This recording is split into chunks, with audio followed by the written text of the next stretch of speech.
Archetypes and Analytical Psychology. Archetypes, I think many of you are going to find is going to be one of the most interesting things that you're going to learn this whole school year, probably. We'll get to it towards the end, but just to understand that everything is kind of geared towards teaching this specific concept right here. Analytical psychology is just what it sounds like. It's psychology that we analyze. Carl Jung was an analytical psychologist. He didn't do like necessarily research work. He looked at how people behaved, and then he kind of would talk with them, and then reason backwards to find out why we are the way that we are. The idea is that once you realize why you are the way that you are, now you can do something about it. Now you can change how you are, if you want to change how you are. I think at the very top there of the notes that some of you guys got, Jung says, until you make the unconscious conscious, you'll do what you've always done, and you'll just call it faith. So we ask that question like, why are you the way that you are? I don't know. It's just the way I am. No, there is no just the way that you are. You are the way that you are because it's a combination of genetics and because of social influence. Carl Jung would, you have these two teachers, Sigmund Freud, who we'll see in a second. Sigmund Freud says it's almost all environment. And then you've got Carl Jung who said, environment, but largely you're born a certain way. And your goal, therefore, is to maximize how you were born. This idea of the archetypes, again, is going to be central to this talk. And it's, I think it's going to be central to a lot of you guys. Again, I think it's probably one of the most interesting things that you can learn in school generally. His overall idea is that there are these 12 archetypes of personality, and you are one of these things here. You're an innocent, or you're a sage, or you're an explorer, or a rebel, a magician, a hero, a lover, a jester, an every person, a caregiver, a ruler, or a creator. And you fit into one of these. And people will look at this and go, wow, can I be like more than one? Not really. Because people want, you can be one, and you can have elements of another one. To be like two of these things split, it's not super common. You're definitely not going to be more than that. And as we're going to find out, Jung says that what drives you in your life and what causes these like depressions and anxieties and all that is that you're one of these things here, but you're not pursuing the thing that you are. So in other words, you might be a creator, and what you're after as a creator is innovation. But you may not realize that you're a creator, or maybe you're not happy with being a creator because you haven't accepted yourself. So you try to live the life of a hero. That would be like if you're a cat and you're trying to live the life of a dog. You're never going to be a good dog, and you're never going to feel fulfilled being a dog. You're only ever going to feel fulfilled being the thing that you are. So it's important to know what you are, and then to pursue the thing that you are, and to maximize that thing. So again, we're going to find that discouraging for some people because we might not be the thing that we want to be. But as Jung is going to point out, the reason that we won't be the thing that we want to be is that social influence thing. You might just be an everyday person, but you might want to be the hero because we feel like socially, I want to be a hero, But don't be the hero. Be the thing that you are. Real quick, Carl Jung was Sigmund Freud's student. Carl Jung was Sigmund Freud's student. And that would be an example of something that you're going to want to write down. Carl Jung was a student of Sigmund Freud's. And again, Carl Jung would punch you in the face if you said that, but that doesn't mean it's not true. We have a picture here. This is Carl Jung right here. And then we have Sigmund Freud over here. And it's great because, again, Jung, you see his expression there. He's very much Mr. Steal Your Girl. He's very full of himself. And there's a reason he's full of himself. Because he's so smart, it's frightening, it's scary. He's like scary smart. And when you get two incredible geniuses in the same group, they're going to clash, they're going to butt heads. It's great because eventually, as I'm going to say, they have a falling out, and they actually write letters back and forth just shit-talking each other. They actually take the time out of their day from their studies, put their books aside, just to send letters to each other, telling each other how much trash the other person is. And it's great to have these two incredible intellects just sending letters back and forth, talking about how much trash the other person is. So Jung, when he's 25 years old, he starts to correspond with Freud. So he's already kind of, Sigmund Freud is the guy who kind of invents this whole idea of psychology. Earlier, Aaron was asking, how can we make fun of Sigmund Freud? Sigmund Freud's got some strange ideas. I'll talk about them in just a bit. But the reason his ideas are so strange is because they're new. He's the first guy to come along and say, hey, so there's this thing called a psyche. A what? A psyche. You are the way that you are because you have a mind. Oh, wait. A what now? He's the first guy to really come along and start talking about how your social experiences shape how you, the person that you are and how you behave. So he comes up with some strange things because he doesn't have a frame of reference. He can't go back and say, well, as the old masters said, he can't rely on that. He is the authority. There is no other authority besides him. And so he has some kooky ideas. Carl Jung, when he's 25, he starts to follow this kind of this new discipline called psychology. And so he becomes a well-known psychologist on his own. So he's already somebody when he goes and studies under Freud. He wasn't like an undergraduate at this point. So Jung's psychoanalysis is a system of understanding and treating disorders. So psychoanalysis is a system of understanding and treating disorders.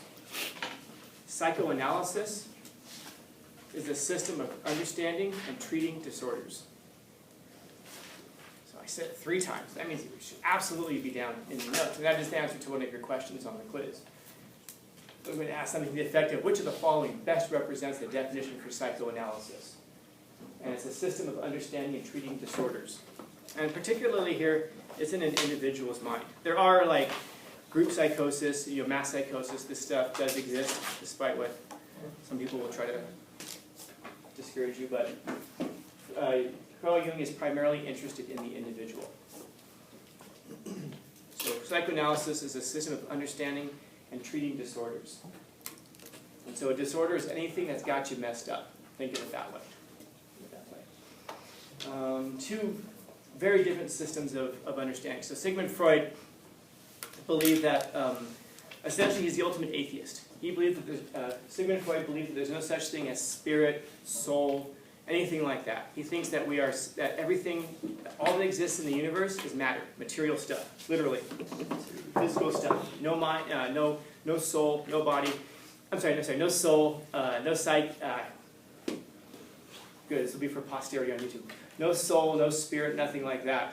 All that exists is a brain, and that the mind is a function of the brain. That we don't quite understand yet, but he believes that without the brain that there is no mind. So he's this ultimate atheist. So therefore he believes essentially that we're just really, really advanced apes. That's all there is to it. Carl Jung believes that there's something quite different from that. He believes that we're largely influenced by experiences. So in other words, when we're little kids, this whole idea that before the age of 5 you experience things and that really shapes you. And that there's this thing called a collective experience. That's a big, big, big, big deal, this collective experience. We're going to get into that quite a bit. They have different understandings of this thing called the ego. For Jung, the ego are just like urges, like things that you desire. For Jung, it's not just your desires, it's how you see yourself. So their goal, Freud's goal for doing psychotherapy is to understand your personality through your conscious and unconsciousness. Jung's point is to access these experiences and to integrate ourselves into like this vast web of what he calls the collective unconscious, which is going to make a hell of a lot more sense in just a minute. Parapsychology, which is like the paranormal, ghosts, spirits, and stuff like that. I did write that. All right. Jung, Freud's view is doesn't exist. No such thing as ghosts and afterlife, all that stuff. I run hell yeah. So for Jung, it's hell yeah. That stuff exists. All this, parapsychology, ghosts, all of it's true, man. There's something that's there. Freud believes that you have complexes. In other words, these are you have like disorders essentially. That these are all kind of formed by your early childhood trauma. For Jung, that these are collective conscious experiences. So essentially what that means is something to the effect of this. Anybody ever been bitten by a snake before? Good. Oh, God damn, there's always one. Let's assume that he isn't an addict. And yet if I ask the question, how many of us have like a phobia of snakes? You might be like, yeah, I don't like snakes, man. And then you'll notice that people who do like snakes, they like to make a point of it, like to shove snakes in your face. And look at the snake. It's so cute. Yeah, exactly. It's so cute. And he's like looking at you, and you're like, that ain't, I don't know, man. I don't know. I've seen some people, significant others too, and they think they're cute. So maybe. The idea is that we all have these kinds of phobias. And not like 100%. Nothing is everything. But why do you have a fear of serpents? You've never encountered one before. You've never been bitten by one before. You've never held one before. Maybe you've seen them like on the other side of a glass, and you might be like, that's creepy looking. But so is the person next to you in your math class. That doesn't mean you have a fear of them, though. So the question is, why do we have these unconscious fears? Jung believes it's because we do have these things called spirit and soul. and that there's like this vast web of experiences that we all have. But moreover, your ancestors had them. And so at some point, going back maybe 1 million years ago, you had some ancestor who was hanging out in a tree somewhere, and then their significant other was sitting next to them, and all of a sudden a snake comes over and wraps up one of them and kills him. The other one sees it and is so traumatized by this experience that the experience itself actually gets embedded in the DNA of the person who experienced it. So now all of the offspring are going to share this intense fear of serpents. If any of you guys ever played Assassin's Creed, does this sound familiar? Yeah, the Assassin's Creed series is based off of this guy's psychology. The idea that we can have genetic memories are passed down through DNA. Sounds crazy, sounds stupid. If you think so, I would encourage you to do a Google search on genetic memories. What you're going to find is that in the past 5 to 10 years or so, we're finding out that these things absolutely exist. These shared experiences are passed down genetically. Something that he proposed before we even knew what DNA or genetics really was. Well, not genetics, but before we really knew what DNA was. He was proposing this stuff. So these two guys have these things in common. Sigmund Freud has these kind of out there ideas. Again, for him, everything is like dominated by sex and aggression, these very animalistic things. If you're trying to understand why it is that a person is the way that they are, why societies are the way that they are, you just have to look for these two explanations. It's either down to sex or aggression. And again, so for Jung, it's something completely different.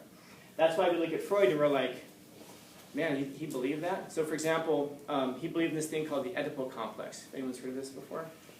Essentially, there's this old Greek tragedy about Oedipus Rex, who's, I guess he's a prince. He's born to a king and queen. And they take him to the oracle to say, essentially the fortune teller, what's the baby's future going to be? And the oracle tells him, this baby, yeah, he's going to kill his father and have sex with his mom. So they're like, what? You heard me. What? So they're like, screw this noise. So they do the only rational thing. They take the baby out to the wilderness, they bind its ankles together so it can't walk, and go, we leave it to the gods. And they walk away. They figure some animal is going to come along and eat him or whatever. But of course, that's not what happens. A group comes by, they find him. Oh my God, who would throw away a perfectly good baby? So they rescue the baby. So the baby is raised his whole life away from the kingdom, not realizing who he is. And one day he's out wandering around, and he encounters this thing called the Sphinx. And he encounters the riddle of the Sphinx. Anybody know what the riddle of the Sphinx? You've heard this before? Yeah, there's a Sphinx that wanders the desert, that anybody who he encounters, he asks them a riddle. If you can't answer the riddle, he kills you. And if you can answer the riddle, well, you get to live. Here's the thing. No one's ever been able to answer the riddle before. Oh. Yeah, so he shows up and the riddle is this. What walks on 4 legs in the morning, 2 legs in the afternoon, and 3 legs in the evening?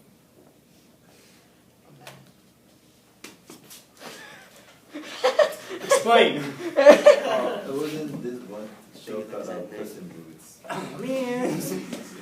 It's like Puss in Boots said. So how is it a man? You're right, but how is it a man? Guy. And a woman. And everything else. Explain. When you're a baby, you walk on all 4. When you're growing up, you walk on 2. When you're older, you walk on 3. Yeah. So when you're a baby, you crawl. When you're an adult, you walk. And when you're old, you walk with a cane. Those are your 3 legs. It's a bullshit riddle. Because he says morning, afternoon, and evening. You have to think of these things metaphorically. God dang it. Yeah, right? That's a bullshit riddle. It's like when someone gives you, like, whatever. People ask me these riddles not to really test you, but to try to catch you up on that understanding. So anyway, so he's out there in the desert. He comes across the Sphinx. The Sphinx asks him this riddle, and he answers it. Yeah. So all of a sudden, the Sphinx is like, oh, and the Sphinx dies because he overcomes the Sphinx. While he's out there in the wilderness, he also encounters the king, who's his father, without him knowing. It's a long story. But he ends up getting into a fight with the king and his guards, and he kills the king. Oh. He has killed his father, without even realizing it's his father. So then he shows up in town, and everyone's like, oh my, this is the man. This man defeated the Sphinx. All hail, what's your name? Oedipus. All hail Oedipus. They hold him up, he's the hero of the town. And then someone comes rushing in. Oh no, the king is dead. What? He's been killed by bandits out in the wilderness. Oh my God, we have no king. Hey, Oedipus, you're wise and brave. You defeated the Sphinx. You want to be the king? And Oedipus is like, I'm down. So then they make him the king, and guess who he marries? Oh. His mom, without realizing it's his mom. So he thereby fulfills the prophecy of he's killed his father, and now he's going to sleep with his mom. Yeah, and then eventually he finds out, and he grabs the brooch because he still has the brooch from when his ankles were bound. That's how they find out, because they notice the scars on his ankles, and so he takes the brooch and he stabs out his own eyes because he's freaking out because of what he did to his father and his mother. So it's the tragedy of Oedipus Rex in a nutshell. So Freud refers to this and says that's because it's a story that deeply talks about the relationship between human beings and their parents. All of you guys, you want to have sex with your mom. Yeah, true story. And that's why you fight with your dad so much, because your dad kind of intuitively knows this. And you want to kill your dad so that you can take your mom as your wife. Yeah, you guys are messed up. But you realize your dad is too strong and too big for you to do that. So because you can't do that, what do? Wait till he's older and then kill him. Wait till the Sphinx shows up. No, you go and you find a wife who reminds you of your mother. This is why people say, like, you find something that reminds you of your mom. Yes. Oh my God. And this is why.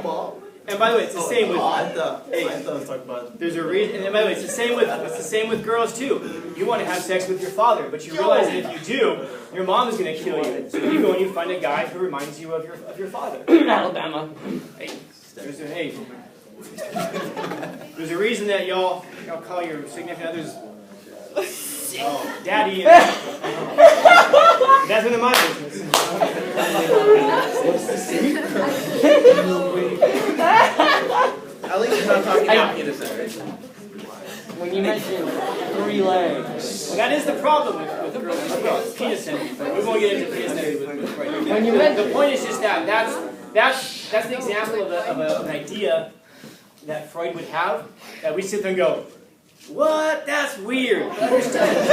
no, more like Understand though that Freud, again, he doesn't have anybody coming before him. He doesn't have any pioneers. He is the guy who goes out there and he's like, let me try to understand why we are the way that we are. And so he digs into the place that it makes sense to dig into. He digs into ancient literature. Because as ancient literature, where do we get our stories from? The idea is that we get our stories from ancient literature, from our psyches, from our minds.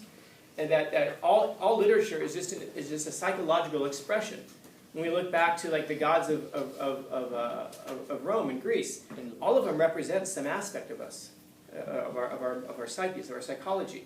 And the idea is that he believes that literature does this as well. So it's easy for us to look at Freud and go, oh my God, he's so out there. But that's because we remember.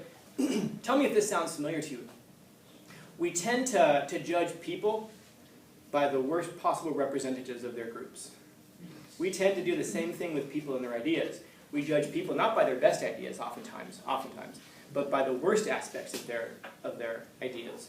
We tend to remember Freud not for the stuff he got right. And by the way, he got a lot of stuff right. It's incredible how much this dude got right, being the first guy out the gate. So we remember him for stuff like the Oedipal complex and other things as well. Jung is kind of the same way. He's second out the gate, but he's in a completely different direction. So both of these guys get a lot wrong, but we shouldn't remember them for the things that they got wrong. Let's remember them for the things that they got right. Key concepts. These are all at the top of the notes charts if you took them. These are all going to be on your quiz, and we should know what these things are by the time we get done with all of this. Your psyche, most of us probably already know what this is. Consciousness, which is field of awareness, then your ego. Field of awareness, you can probably figure it out already. You know it's the stuff that you're aware of, and of course the ego, the stuff that you're not aware of. That's quite straightforward. Your personal unconscious. Your personal unconscious, the things that are subliminal, your complexes, we'll get to those. And then this idea of the duality of man, the duality of human beings. You have your persona and your shadow, which we've talked about. And then this process of individuation, which is when you take your persona, your shadow, and you put them together and you accept yourself as you are completely. The collective unconscious, which I hit on just a tiny bit, but we're going to really get to. The anima and the animus, the male aspects of your character, and then the female aspects of your character. And then this thing, synchronicity, which is just essentially, you ever like come across a coincidence in life and you're like, oh, whoa, that's a huge, like you're thinking about your friend and your friend messages you? What a coincidence. Yeah, people will say that's a coincidence. That's what synchronicity is. It's when things seem to be related, but they're really not. Our mind just kind of connects them as being related, but they're not. So, questions so far?